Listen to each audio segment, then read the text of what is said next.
Hey there, it's Kevin Foch, FochCreative.com, and I'm here to talk to you about knowing your equipment. What would you do if you showed up and you're having your wedding shot and the photographer was like looking through the camera like this? What would you do? You'd freak out, wouldn't you?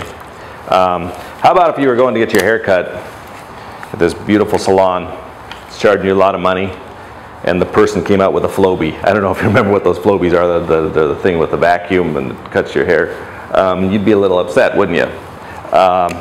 Just had a similar situation here with, I was a guest at a wedding, and I was actually kind of excited because I didn't have to shoot the wedding for once. It was a friend's wedding, so I was like, cool, I get to just sit here. I took my little D7000 with my crappy little, I think, what is it, 18 to 55 lens, whatever, just to take some snapshots of people, just friends and stuff. And I was actually excited because it was like kind of Southern California-ish area, and I'm like, cool, I get to talk to another photographer, find out what the rates are, all that kind of stuff, because the friend said that they spent quite a bit of money on this person, and got there for the wedding, and this person had no idea what they were doing.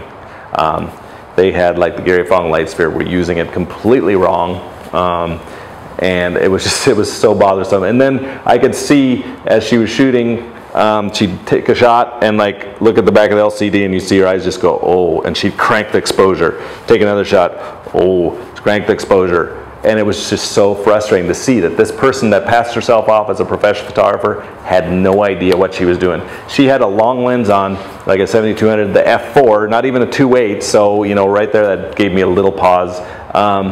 And she was focusing, there was some children coming up, and at one point she was focusing on these kids at about 2 feet, and I know that lens will not focus at 2 feet. It's about 4 to 5 feet is the closest you can get with that lens. So I know she was getting a bunch of out of focus shots. And then at the reception, I don't want to rant, but at the reception, it was beautiful light, backlight coming down just right before sunset. She was nowhere to be found. There was stuff going on, bride and groom were going around. She was nowhere to be found, and my only thing I can think of is that she was crying in the back room because she knew she screwed up the wedding. So I guess this quick tip is about, you know, don't take jobs that you can't do and learn your equipment. This is a craft as well as an art, okay? You need to know what your gear does. And I don't want to rant on this, but it made me angry, not sad. It made me angry that this person sold herself as a professional photographer and had no idea what she was doing. And that's what's hurting our industry. And wedding photography, I've done everything. I've done commercial, I've done senior portrait, you know, I do portraits, I do all that kind of stuff.